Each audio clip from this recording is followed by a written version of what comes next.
Cześć, sympatyczni moi goście. Janusz Dąbrowski, kanał Barwy Zdrowia na YouTube. Dzisiaj następne nasze spotkanie, jak widzicie w tytule pH. Będziemy mówić o pH. Generalnie ten skrót pH oznacza potencja hydrogenii, czyli potencjał jonów wodorowych, dodatnich jonów wodorowych, czyli wyobraźcie sobie, duża literka H plus, H plus. E, Dlaczego o tych jonach mowa? Dlaczego o tym pH? Dlatego, że te jony wodorowe, które są obecne w naszym organizmie, mówią o stopniu zakwaszenia tego organizmu, albo o stopniu alkaliczności, zasadowości, albo stopniu zakwaszenia. Im więcej tych jonów wodorowych, H+, dodatnich, tym większy stopień zakwaszenia, czyli przesuwanie się tego pH z poziomu alkalicznego w stronę po prostu kwasowości, zwiększonej kwasowości.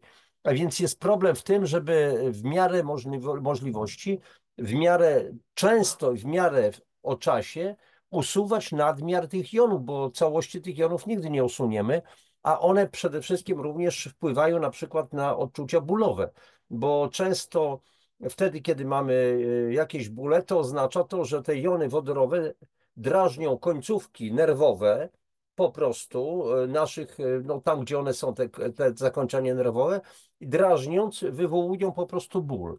I to jest podstawowa rzecz, ale jednocześnie im więcej tych jonów dodatnich, tym mniej tlenu w organizmie. I to, czego mnie uczyli niemieccy lekarze swego czasu, każdy ból to jest krzyk komórki za tlenem, czyli za mało tlenu, czyli zakwaszenie organizmu, za dużo jonów w tych wodorowych. I teraz, w jaki sposób, bo obiecałem Wam w jednej z poprzednich audycji, czyli z audycji o tym, że jak to rozumieć, bo mam problemy ze zrozumieniem, w jaki sposób można po prostu mierzyć pH, znaczy stwierdzić, czy jestem zakwaszony, czy nie jestem zakwaszony. Postaram się Wam zamieścić dla chętnych, którzy do mnie napiszą, pod treścią, ewentualnie tego podopisem tej audycji podam Wam, że tak powiem, dostęp do mnie, na przykład na Messenger chociażby i będę w stanie wysłać każdemu zainteresowanemu taką tabelę. Nie wiem, czy akurat tutaj znajdę, czy też nie. To jest akurat w mojej książce. Za chwileczkę, chyba tutaj troszeczkę dalej. Momencik. O, mam tutaj taką tabelę. Sprawdź stopień zakwaszenia organizmu i tutaj cały szereg pytań wyskalowane i kiedy sumujecie ewentualnie te swoje wyniki tego prostego badania ankiety, to będziecie widzieli, czy macie, w jakim stanie jest teraz organizm, czy jest to zakwaszenie, czy też nie, w jakim stopniu, czy to już jest bardzo niebezpieczne, czy mniej niebezpieczne i tak dalej. Ale z drugiej strony warto mierzyć pH moczu. Dlaczego moczu? Dlatego, że mocz jest obrazem tego, co mamy w organizmie. Pamiętajcie o tym, że nasze komórki naszego organizmu pływają jak ryby w oceanie, jak dziecko w wodach płodowych. Wielokrotnie to tłumaczę na szkoleniach, na prelekcjach moich, tutaj podczas tych naszych spotkań. I komórka, tak jako jakby oddzielny twór, taki mikro czy nanokosmos, wydala do wód dla siebie zewnętrznych, czyli do tak zwanego interstytium, czyli do przestrzeni międzykomórkowych, wszystkie swoje metabolity. W jednym z odcinków w jednej z naszych audycji mówiłem o tym, że komórka poci się, komórka robi siusiu, komórka robi kubkę, ale również z tej przestrzeni, tak jak ryby, pobierają pokarm, wszystkie składniki pokarmowe poprzez tak zwane pompy jonowe, czyli na powierzchni, na błonie komórkowej, która jest jednocześnie mózgiem komórki. Nie jądro komórkowe jest mózgiem komórki, absolutnie, tylko błona komórkowa jest takim mózgiem komórki, która analizuje, o, to nie jest właściwa substancja, to jest właściwa substancja, zobaczymy właściwe proporcje, będę pobierać i tak dalej, i tak dalej. A więc te komórki tej przestrzeni pobierają odpowiednie składniki odżywcze, albo takie, które one tam mają, wydalają do tej przestrzeni metabolity, organizm sobie z tym świetnie poradzi, ocean też sobie poradzi. ze zwierzętami, również ze zwłokami tych zwierząt, zutylizowane one zostaną, rozpuszczone, nie ma zatrucia ani stawu, ani rzek, ani jeziora, powiedzmy tym, co tam się dzieje, jakimiś odpadami zwierzęcymi. Natomiast to człowiek, wprowadzając chemię, sprowadzając swoje odpady, plastik, nie plastik, te wszystkie substancje, kilkadziesiąt tysięcy substancji, które wyprodukował, to on jest niszczycielem akurat tych wód, przyczyną zanieczyszczenia i tak dalej. A więc w takim razie to, co się dzieje w tych przestrzeniach międzykomórkowych, czyli coś, na przykład te przestrzenie są zakwaszone i te przestrzenie są oczyszczane, między innymi przez nerki, krew jest oczyszczana przez nerki, jest filtrowana krew przez nerki i do moczu są usuwane wszystkie te różnego rodzaju zanieczyszczenia w postaci toksyn, a wszystkie toksyny mają tak naprawdę mówiąc charakter kwasów. I badając pH porannego moczu, możemy po prostu stwierdzić, jaki jest w takim razie potencjalnie pH tych przestrzeni międzykomórkowych, czyli możemy wysnuć pewne wnioski. W jaki sposób możemy badać to pH porannego moczu? No przy pomocy takich na przykład papierków, różne są papierki, nie wiem czy w tej chwili w aptekach są, ale innego typu na przykład chodzi tylko o to, żeby można było zbadać pH porannego moczu. Możecie również takie papierki otrzymać w sklepach akwarystycznych. Dlaczego? Dlatego, że ci ludzie, którzy posiadają akwaria, oni badają pH wody w swoim akwarium, bo jeżeli woda będzie na przykład kwaśna, to rybki będą owszem pływać, ale do góry brzuszkami, tak jak nasze komórki. A więc w takim razie pH tej wody akwariowej powinna być na wysokim poziomie pH, nawet powyżej 8, 8,2, 8,4, jak wód oceanicznych. Taka ma być woda. Dla ryb to jest prawidłowe. Dla roślin, które są posadzone w akwariach, to jest prawidłowe. I jak to jest? Mogę zadać następne pytanie, którego nie zadałem akurat w audycji, że o zrozumieniu, mam problemy ze zrozumieniem.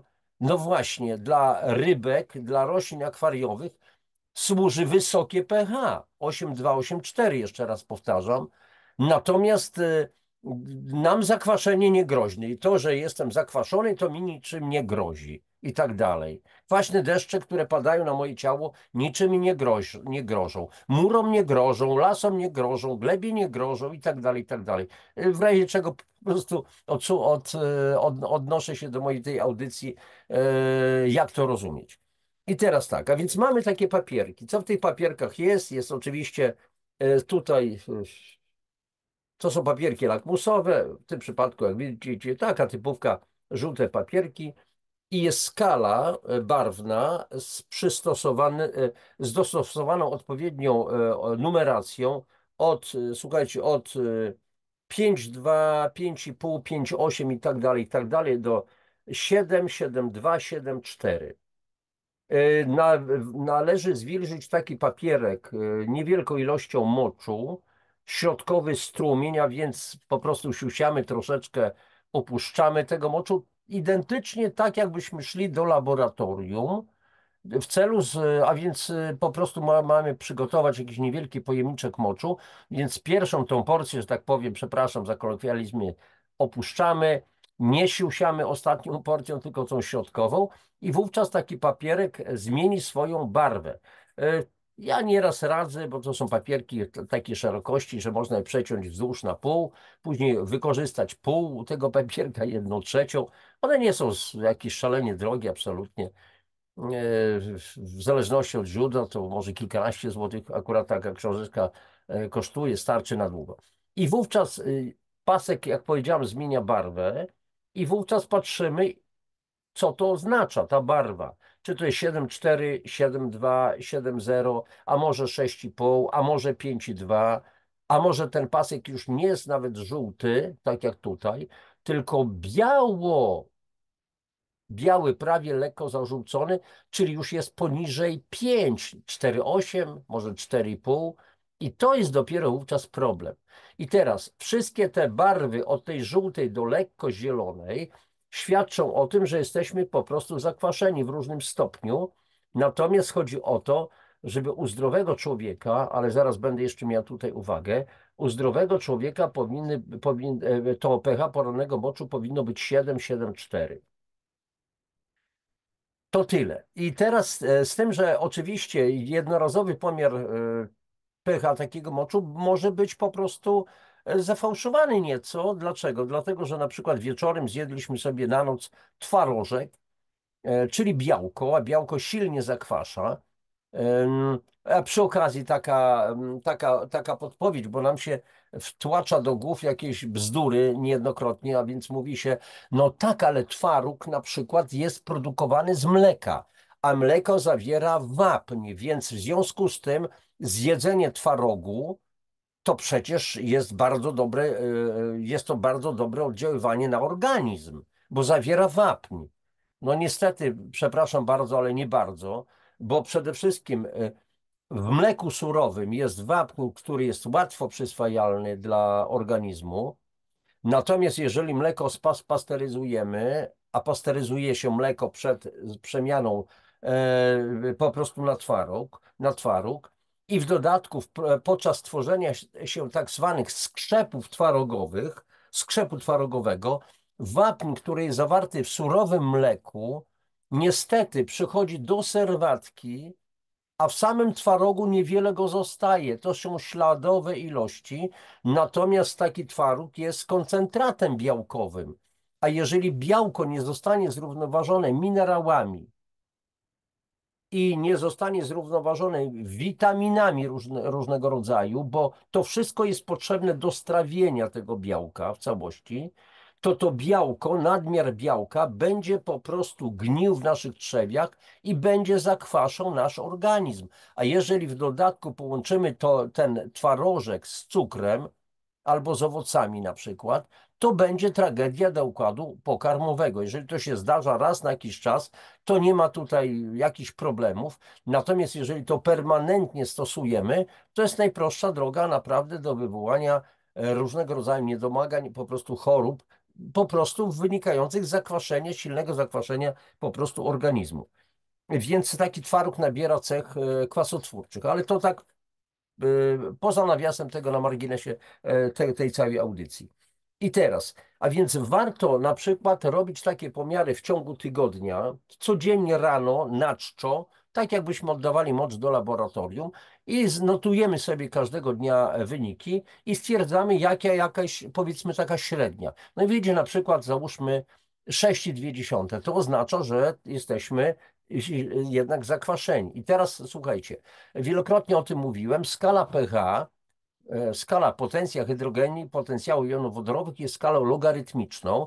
To znaczy w tej skali jednostki wzrastają inaczej niż w skali liniowej. W skali liniowej mamy 1, 2, 3, 4, 5, 6 i tak dalej, czyli jest wzrost o 1 lub zmniejszenie się o 1, 5, 4, 3 i tak dalej. Natomiast w skali logarytmicznej na przykład mamy 5, 6, 7, 8. Albo odwrotnie, 8, 7, 6, 5, czyli jeżeli mamy siódemkę i mamy później szóstkę, to szóstka jest 10 razy silniejszym kwasem od siódemki. Dalej, piątka jest 10 razy silniejszym kwasem od szóstki, ale tu się teraz, jeżeli porównamy piątkę z siódemką, to w związku z tym pH 5 będzie 100 razy silniejszym kwasem od pH 7. Dlaczego? Dlatego, że jest 10 razy 10. 100 razy. Czyli inaczej, jeżeli na przykład dałbym wam w ręce, no nie wam, tylko komuś, kto jest wielkim sceptykiem, na przykład przemądrzałym, więc ja nieraz podaję na przykład, mówię, słuchaj stary, dam ci dwa pręty metalowe w ręce. W jedną rękę pręt metalowy o temperaturze 20 stopni, a w drugą rękę pręt tylko o temperaturze tylko 10 razy większej. No więc szybko on liczy. No ale to będzie 200 stopni. Ja mówię, no 200, to tylko 10 razy. Mówiłeś, że 10 razy to jest niewiele. No to mówię ci, 10 razy więcej, tak? No to mi się ten pręt do ręki przyklei. Aha, przyklei ci się do ręki. No pewnie, że się przyklei. To jest 200 stopni. To już nie ma żartów. oparzenie, bardzo silne oparzenie i koniec, kropka. Więc zwróćcie uwagę na te aspekty, że ach, tak niewiele. A teraz popatrzcie, odnieśmy to do temperatury ludzkiego ciała. 36 i tam powiedzmy 63 setne. Przeciętna temperatura ludzkiego ciała, tam się przyjmuje 36,7, mniejsza z tym w tej chwili, i ta temperatura wzrosła do 38. Zaledwie o 1,4 stopnia. Już to wywołuje niepokój, czy jeszcze nie ma niepokoju? A jeżeli wzrośnie temperatura do 39 stopni, czyli o 2,4 stopnia w stosunku do normalnej temperatury, to co? Co robimy? Idziemy do lekarza, wołamy pogotowie, robimy larum, bo rośnie błyskawicznie temperatura. 39 stopni to już to nie jest stan podgorączkowy, to nie jest 37,7 na przykład, dziesiątych. O 1 stopień więcej. Stan podgorączkowy to jest silna gorączka, ale to już mniejsza z tym. A więc jest istotne, żeby zbadać to pH porannego moczu. Jeszcze raz powtarzam, to, żeby było widać wyraźniej, kilka razy w ciągu tygodnia wyprowadzić pewną średnią i tak dalej. I teraz chcę tylko powiedzieć o jednej bardzo ciekawej rzeczy. Od razu chcę zaznaczyć, że lepiej byłoby, żebyście mieli na przykład te paski w o takim kolorze, a więc żebyście byli lekko zakwaszeni. Niech to będzie 6,5, 6,4, a nawet 5, 2 na załóżmy. Bo natomiast, jeżeli u kogoś by wystąpiły takie kolorowe paseczki, 7,4 na przykład mocny granat, to można wysnuć dwa wnioski. Albo człowiek jest wybitnie zdrowy, miałem 2 razy takie tylko przypadki na kilkaset pomiarów, które zrobiłem u kilkuset osób. Przeważnie u tych wszystkich osób to były o takie te żółto-zielone i tylko 2 osób to były granatowe paski. Między innymi raz u jednej takiej starszej pani na wsi, taka przesympatyczna, starsza pani, e, z bardzo fajnym poczuciem humoru, z takim umiejętnością radzenia sobie ze stresami, chyba nie miała stresu w ogóle, uprawia ogródek, zdrowy tryb życia i u niej było pH 7,4, granat. I drugi pasek to był u dość znanej postaci, dla was akurat to nazwisko nic może nie powiedzieć, u pana Jacka Jasiona. Serdecznie Jacka pozdrawiam. Jacku, kiedyś byłem u niego pod Płockiem, a to jest człowiek, pierwszy raz się o tym dowiedziałem, jest znanym po prostu no, człowiekiem, który uprawia sztuki walki, kickboxing. I kiedyś, jak po raz pierwszy pojechałem do niego, nie wiedziałem, kto to jest i tak dalej, tylko widziałem faceta, który jest dobrze zbudowany, taki sprężyście chodził. Nie domyślałem się, o co chodzi, ale bardzo mi się to spodobało. No i badanie pH porannego moczu i tak dalej, granatowy pasek. Więc ja do jego żony pytam jego żonę, mówię, e, proszę pani, czy pan Jacek przypadkiem nie miał problemu z nerkami? Zaraz o tym będę mówił. Mówi, nie, Jacek jest wybitnie zdrowy. No właśnie widzę, że taki raczej suchy, sprężysty. No Jacek jest sportowcem. A jaką dyscyplinę uprawia? Sztuki walki, kickboxing. Jest mistrzem w tej dziedzinie. Widziałem jego kilka walk, no nie na żywca, że tak powiem, live, tylko na filmach. Jest naprawdę świetny. Mając swego czasu 40 kilka lat, zdobył tytuł mistrza Europy, jak dobrze pamiętał. Pokonał młodszego o 20 lat zawodnika bez problemów. I okazuje się, że też jest wegetarianinem, odżywia się bardzo zdrowo. Aha, dlatego 7,4. I teraz druga jest sprawa, druga grupa ludzi, którzy mogą mieć na starcie, więc ta pierwsza grupa to jest grupa bardzo zdrowych ludzi, a druga grupa to już ludzi bardzo schorowanych. Ci, którzy mają problemy z nerkami. I teraz o co tu chodzi? Chodzi o to, otóż o to, że jeżeli ma się problemy z nerkami, a nerki oczyszczają krew z tych wszystkich kwasów i tak dalej i wyrzucają te kwasy i rano mocz powinien być najbardziej kwaśny, więc często są te żółte papierki, ale jeżeli jesteśmy zakwaszeni, mamy odpowiedni zapas alkaliów, czyli zasad w organizmie, to wówczas paski będą powiedzmy te 7,7,4, no może blisko 6,5. To w takim przypadku, kiedy mamy problemy, nerki źle filtrują krew zostają wyrzucane zasady amonowe, zaraz ten temat troszeczkę rozwinę. Te zasady amonowe, no generalnie amoniak, jeżeli ktoś wie, jaka jest woń amoniaku, to jest taka dusząca, oj, okropna. Więc te zasady amonowe są wyrzucane razem z moczem. To są zasady alkalia. One barwią pasek na granat, a kwasy zostają w organizmie.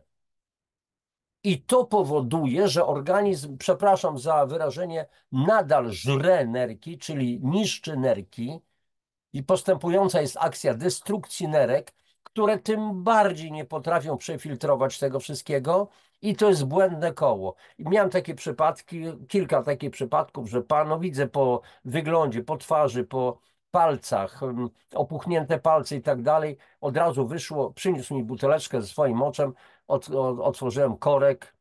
Woń była taka, że słoń by padł, od razu amoniakiem, bardzo silnym takim amoniakiem, no charakterystyczna woń niejednokrotnie. I charakterystyczna, przepraszam, ale że tak powiem, ale to jest to pewien obraz, zwłaszcza takich panów ze środowisk bardzo zaniedbanych, no, którzy często popuszczają te spodnie, są dość cuchnące i tak dalej, charakterystyczna taka woń. Oni mają zniszczone nerki, piją alkohol, odżywiają się byle czym i są potwornie zakwaszeni, więc ten amoniak po prostu wychodzi i to wszystko cuchnie. No takie jest życie, tu nic nie będę po prostu ukrywał, ubieram w jakieś ładne słowa. Więc jeżeli ktoś ma problemy z nerkami, piasek w nerkach, stany zapalne nerek, jakieś zapalenia kłębuszków nerkowych i tak dalej, może być tak, że na starcie już będzie 774. I co wówczas? Oczywiście tym bardziej trzeba po prostu odkwaszać się. Dlaczego? Dlatego, że to zakwaszenie spowodowało zniszczenie nerek. I te problemy. I w tym momencie, kiedy zaczniemy się odkwaszać, no najlepiej byłoby zastosować taką kompleksową kurację wspomagającą organizm. Podkreślam, ja akurat wiecie doskonale, że robię taki program i to nie jest żaden program, który ma coś wspólnego z medycyną, z leczeniem. Ja nie jestem lekarzem, nie leczę ludzi, nie zajmuję się leczeniem.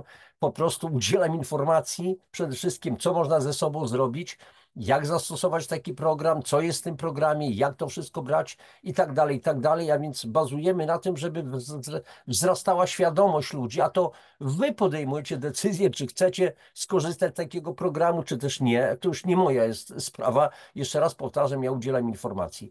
I w związku z tym, jeżeli taki człowiek, który ma problemy z norkami, zastosuje taką kurację, gdzie jest między nimi odkwaszanie organizmu, to przez ciągu 2-3 tygodni te paseczki z tych granatów zaczną zmieniać kolor na lekko żółty, o tak jak tutaj, i później z powrotem pójdzie, te kolorki zaczną się zmieniać na granaty. Dlaczego? To będzie oznaczało ten kierunek do żółtego, że nerki podjęły już pracę, zaczynają pracować prawidłowo i w tym momencie prawidłowo oczyszczają krew, czyli wydalają kwasy, które nie zostają już w organizmie, i później z powrotem następuje już alkalizacja organizmu, prawidłowo wszystko następuje i sprawa załatwiona. Jeszcze raz powtarzam, badanie pH porannego moczu powinno następować od razu po przebudzeniu na czczo, czyli tak samo jakbyśmy nosili mocz do laboratorium. Natomiast kiedy już zjemy śniadanie, to mniej więcej po 2 godzinach, jeżeli nawet na początku mielibyśmy na przykład 6,5 czy 5,5, to mniej więcej po 2 godzinach od zjedzenia posiłku ten mocz może już mieć wartości 7,2, 7,0, może 6,8 i tak dalej, i tak dalej. Więc dlatego mówię badanie na czczo takiego moczu i kilka razy w ciągu tygodnia. Najlepiej przez 7 dni w tygodniu mamy jakoś po prostu średnią i można już pewne wnioski po prostu z tego wyciągać. I teraz co dalej? I oczywiście trzeba robić wszystko, żeby utrzymywać to pH porannego moczu na poziomie tego 7,7,4, czyli żeby paski były w miarę granatowe cały czas. W jaki sposób można to zrobić? Oczywiście odkwaszanie, wielokrotnie o tym mówię, to jest zmiana w ogóle sposobu myślenia. o sobie, zmiana swojego stylu życia, czyli przede wszystkim zmiana jedzenia, więcej produktów zasadotwórczych, a nie kwasotwórczych, a więc wyeliminować nadmiar mięsa, wyeliminować nadmiar kawy, wyeliminować nadmiar słodyczy, słodkich napojów, wprowadzić więcej ruchu. Nie mówię, że uprawiać sport jakiś wyczynowy, nie wiadomo jaki, ale na przykład codziennie wieczorem wyjść na pół godziny, powiedzmy, spacer. Dlaczego nie? Wolny spacer, dotlenić się, więcej ruchu, jakaś poranna gimnastyka, nie szaleństwo, nawet 5 minut takiej gimnastyki na leniucha, że tak powiem. Kiedyś o tym mówiłem w jednej z audycji. To są bardzo proste jakieś ćwiczenia, rozruszać się, więcej ruchu, więcej chodzenia. Jeżeli mamy nawet sklep w odległości około pół kilometra, kilometra, to przejdźmy się po prostu piechotą, a nie jedźmy samochodem. No to weźmy najbliżej rower i pojedźmy rowerem, a więc ruch. Dodatkowo zmiana sposobu myślenia o sobie, otaczającym nam świecie. Przestańmy kwękać, dlatego że to powoduje stresy jednocześnie. Ciągle się zamartwiam. Zamartwianie to są stresy, a stres jest czynnikiem wybitnie kwasotwórczym. Wiele osób się już o tym przekonało. Możecie mi wierzyć, możecie nie wierzyć, możecie to przyjąć, możecie nie przyjąć. To nie jest moja sprawa, ja tylko mówię to, co wiem i chcę powiedzieć, że czasami ktoś gdzieś na jakichś forach oczywiście próbuje dyskutować no w taki nie za bardzo mądry sposób, więc ja mu piszę po prostu: rozumiem, pan pisze co wie, a ja wiem co pisze, bo wiem co piszę. Za długo w tych tematach siedzę, mam po prostu znaczną praktykę, masę, dosłownie tysiące doświadczeń różnego rodzaju, więc wiem o czym mówię. I tutaj jeszcze jedną sprawę trzeba wyjaśnić dotyczącą różnego rodzaju badań, które są prowadzone nad tymi wszystkimi sprawami. I teraz chcę powiedzieć, bo no, sporo jest tej literatury, czytam różnego rodzaju prace naukowe i widzę, jak niejednokrotnie prace naukowe, wszystkie doświadczenia, wszystkie badania są robione wybitnie uczciwie, bez żadnych przekrętów i wyciągnięte są wnioski e, dziwne. Dziwne to tak, jak mówiłem w jednej z audycji o doktorze niemieckim panu Bertoldzie Kernie, który mówił, że istnieje acydemia, może dojść do zakwaszenia, silnego zakwaszenia lewej komory serca i następuje śmierć. Śmierć, która dotyczy wielu na przykład młodych zawodników, pozornie zdrowych. Zawał serca, sekcja potwierdza, jest skrzep, a więc gdzieś tam oderwał się skrzep, powędrował z naczyniami krwionośnymi, przytkał aortę, zatrzymało się serce. Bo jest widoczny skrzep. Ale okazuje się, że ten młody człowiek, młody zawodnik nie miał w ogóle żadnej miażdżycy, śladu miażdżycy. Skąd powstał skrzep? A więc błędne wnioski wysunięto. Najpierw zatrzymało się serce, zatrzymała się krew, powstał skrzep, a nie odwrotnie. Skrzep gdzieś się oderwał. Skąd się oderwał? My tylko widzimy ten skrzep i wyciągamy błędne wnioski. I jest drugi taki przykład. Przepraszam, że teraz będzie to trochę po bandzie. Taka była złośliwa anegdotka o pewnym radzieckim, dawniej uczonym, który stwierdził, na pewno znacie tę anegdotkę, ten kawał taki złośliwy bardzo, o radzieckim właśnie naukowcu, który w badaniach stwierdził, że mucha ma narząd słuchu w nogach. A więc jeżeli złapał muchę i ona ma 6 odnóży i mówi: mucho, chodź, ona chodzi, jest ok. Wyrwał po 2 nóżki, mucho, chodź, mucha chodzi. Ok, jak wyrwał już wszystkie nóżki, mucho, chodź, mucha nie chodzi. Więc wniosek był jednoznaczny: aha, to znaczy, że mucha nie słyszy już, bo nie słucha komend. A więc w nogach, w stopach, w odnóżach tej muchy mieściły się narządy słuchu. No to więc to ilustruje oczywiście w przerysowanej, złośliwej formie, jakie wnioski z badań są wyciągane i do czego zmierzam. Otóż chcę powiedzieć, że wszystkie nasze problemy związane z dną moczanową, mówiłem to już w audycji o tym, że nie mogę pewnych rzeczy zrozumieć. A więc Jak to rozumieć, ta audycja była? A więc wszelkie nasze problemy związane z dną moczanową, z kamicą nerkową, kamicą woreczka żółciowego, piaskiem w nerkach, kamieniami nerkowymi, stanami zapalnymi nerek i tak dalej, i z wieloma innymi chorobami, ponad 70 chorób, to są problemy związane z zakwaszeniem organizmu. I teraz co wychodzi z badań?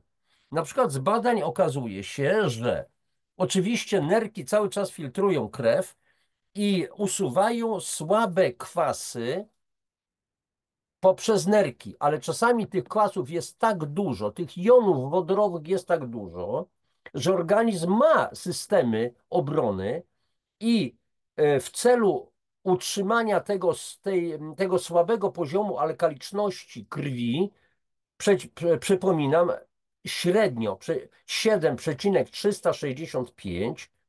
Więc żeby utrzymać ten słaby poziom alkaliczności krwi, bo to jest niski stopień alkaliczności, to musi usuwać na bieżąco kwasy, ale one są słabe. Natomiast jeżeli tych kwasów jest więcej, o większym stężeniu, czyli więcej jonów wodorowych H+, przypomnę, to organizm musi coś z tymi jonami zrobić i po prostu następuje zużywanie tych jonów wodorowych H+ do wytwarzania amoniaku, który jest po prostu wydalany przez nerki, ale jest silnie zasadowy. I co wówczas od razu widać? To, o czym ja mówiłem.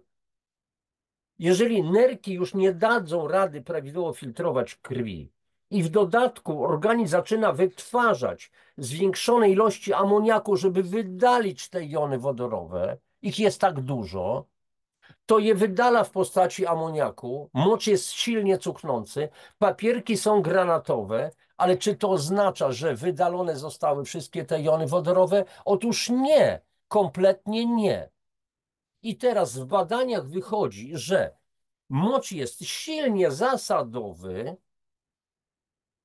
i przy okazji okazuje się, że jest dna moczanowa, że powstaje kamica nerkowa, że wiele innych problemów, że jest no, po prostu stany zapalne nerek i wysnuwa się wniosek, że w związku z tym to wysokie pH jest przyczyną tych problemów powstawania kamicy nerkowej.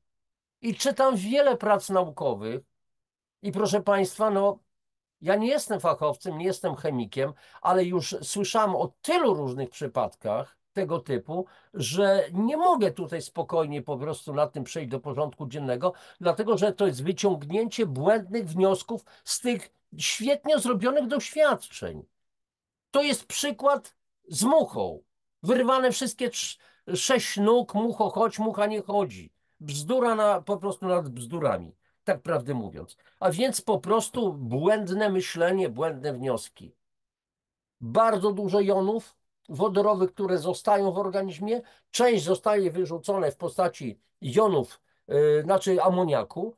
Paski, jeszcze raz powtarzam, zabarwione na granat, no jesteśmy odkwaszeni. Albo mocz jest silnie zasadowy i powoduje kamicę nerkową. Nie, bzdura nad bzdurami. To właśnie zakwaszenie, to obecność dużej ilości jonów wodorowych powoduje zakwaszenie, a ten pomiar jedynie to świadczy o zupełnie czym innym. Potwierdza tylko tą zasadę, że jesteśmy bardzo silnie zakwaszeni.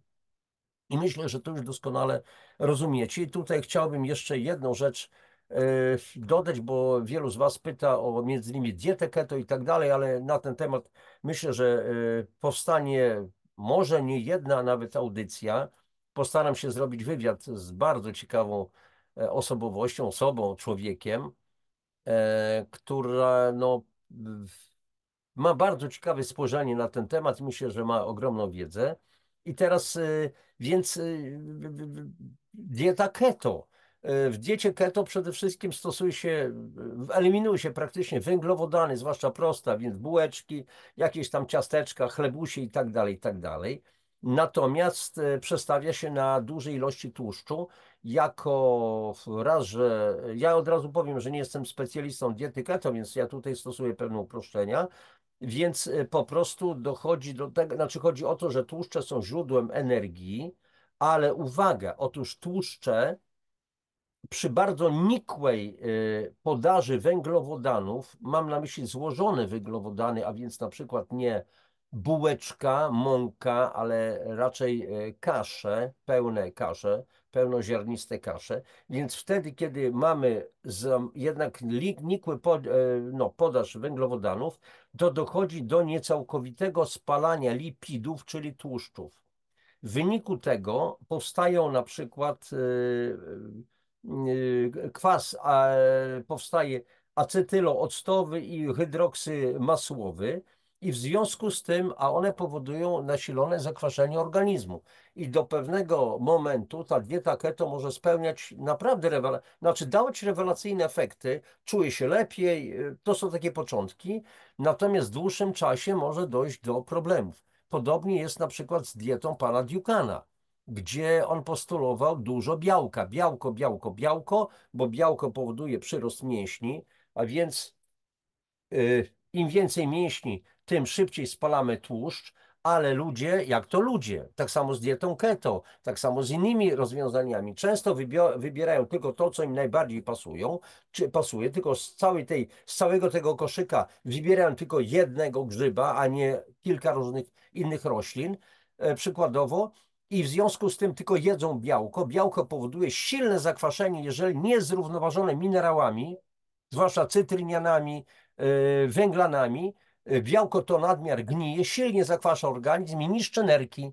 I teraz na pewno słyszeliście o tym, że pan Dukan został podany do sądu, chyba odebrane zostały mu prawa, wykonywanie zawodu i tak dalej, bo wielu ludzi zniszczyło sobie po prostu tą dietą nerki, a miało być tak dobrze. I nie wiem, czy jest winny pan Dukan, czy twórcy diety keto, czy i raczej przyczyna leży w nas, którzy nieprawidłowo to po prostu stosują. Powiem tylko o tym, że ja przecież od praktycznie 2013 roku prowadzę taki kompleksowy program zdrowia, o czym już wiecie, który bazuje na kompleksowej suplementacji, obejmuje takich 5 najważniejszych obszarów wpływania na organizm. Odkwaszanie, czyli domineralizowanie, regulacja pracy trzustki, czyli w ogóle regulacja poziomu cukru, insuliny, wzmocnienie naczyń, oczyszczanie naczyń krwionośnych, rewitalizacja flory bakteryjnej, dożywienie komórek i tak dalej. 5 takich obszarów. Oczywiście mycie wewnętrzne organizmu, a więc picie specjalnej mieszanki ziołowej, herbatki, która zawiera tam chyba 7 czy 8 różnych składników bardzo prozdrowotnych, plus picie czystej wody. To wszystko działa świetnie na organizm, ale zdarzało się tak, że proszę pana, to akurat nie działa, nie mogę się w ogóle odkwasić. No i muszę zadać szereg pytań, analizować o co chodzi. Miałem taki przypadek kiedyś w Świetlicach. Pan mówi, to nic nie działa. No i ja nie wiem o co chodzi, dlaczego nie działa. Mówi, to proszę pokazać mi tabelę pH porannego moczu. A co to jest? Ja mówię, no zaraz, mówiliśmy. Dostał pan arkusz, żeby wpisywać codziennie pH, te wyniki z paseczków. A więc jeszcze raz powtarzam, jakie są kolorki, jakie są liczby. Mówi, ja panie, ja nie mam czasu tego robić. Ja mówię, zaraz, to pan nie sika? Nie, ale będę terwał te paski i tak dalej. Od tego się zaczęło. Ja mówię, dobrze, a ile pan łyka akurat takiego produktu ProBalance, minerały? Tego, a co to jest? No takie białe, mówię, drażetki. No tyle, ile pan podał. Myślę, Boże mój, to niemożliwe w takim razie, żeby on był zakwaszony nadal, bo kazałem mu zrobić wcześniej siusiu i okazało się, że on jest bardzo silnie zakwaszony. Ja mówię, a ile ja powiedziałem? No 2, 3 dziennie. Siedziała z boku koleżanka, na której rzecz po prostu pracowałem. Mówi, Edytka, czy słyszysz, co ten pan mówi? Czy ty słyszałaś kiedykolwiek, żebym ja komukolwiek zalecał 2, 3 zaledwie drażetki dziennie tego suplementu? Więc ona ledwie zdusiła śmiech. Ja mówię, ile, Edytko, polecam codziennie w przypadku takiego pana? No, proszę pana, pani Tadeuszu, 20-30 sztuk. Tak, w kilku porcjach, więc na przykład 4 razy po 5 specjalny suplement, specjalny kompleksowy zestaw minerałów zawierający wodor węglany, cytryniany i tak dalej, który rewelacyjnie po prostu odkwasza organizm i tak dalej. No i wiecie, i to jest na zasadzie, ale ja tu kurację mam, ona stoi na półce. Albo tak, tak, ale ja stosuję tylko to, bo tamto to mi nie smakuje, to jest nie takie niedobre. No więc widzicie sami, że z tym po prostu są często problemy. No i co jeszcze na koniec? Słuchajcie, powiem. Otworzyłem wam troszeczkę sezam z tą całą wiedzą. Możecie to zastosować. Jeżeli ktoś z was będzie miał jakieś pytania, to możecie się skontaktować. Postaram się podać namiar na mnie na Messengera, albo po prostu możecie pisać na moją pocztę na Gmailu książki Janusz Dąbrowski @gmail.com, czyli ksiaski Janusz Dabrowski, bez żadnych spacji, bez kropek, bez niczego, @gmail.com. Gmail, przepraszam, z was trochę kpię. Nie z was oczywiście, sobie lubię żartować i tyle. Ale po prostu też podam namiar akurat na siebie, na pocztę, więc bardzo łatwo można się skontaktować i sprawa załatwiona. Cóż, na tyle dzisiaj. Wszystkiego dobrego. Życzę wam zdrowia, życzę wam rozwoju świadomości i szerzcie dalej tę wiedzę, dlatego że już od wielu lat moja taka idea fix, dawać ludziom wiedzę. Czy oni z tego skorzystają? Nie wiem. Wy na pewno. W różny sposób.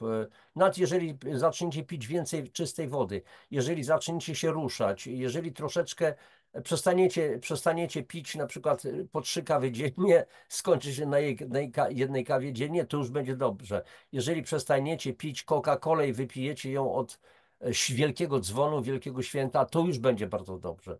Jeżeli ktoś chce zastosować ten kompleksowy program zdrowia, to po prostu piszcie. Udzielę wam więcej informacji, pomogę wejść do tego programu, powiem jak i co. Nie ma żadnego problemu. Nie biorę pieniędzy za żadne konsultacje. Po prostu pomagam ludziom jak tylko się da. Oczywiście też nie za darmo, ale to nie oznacza, że wy macie za to, ktokolwiek ma za to po prostu zapłacić. To nie o to chodzi. Wszystkiego najlepszego wam życzę. Cześć, trzymajcie się dobrze, zdrowo. To byłoby tyle na dzisiaj. Papatki.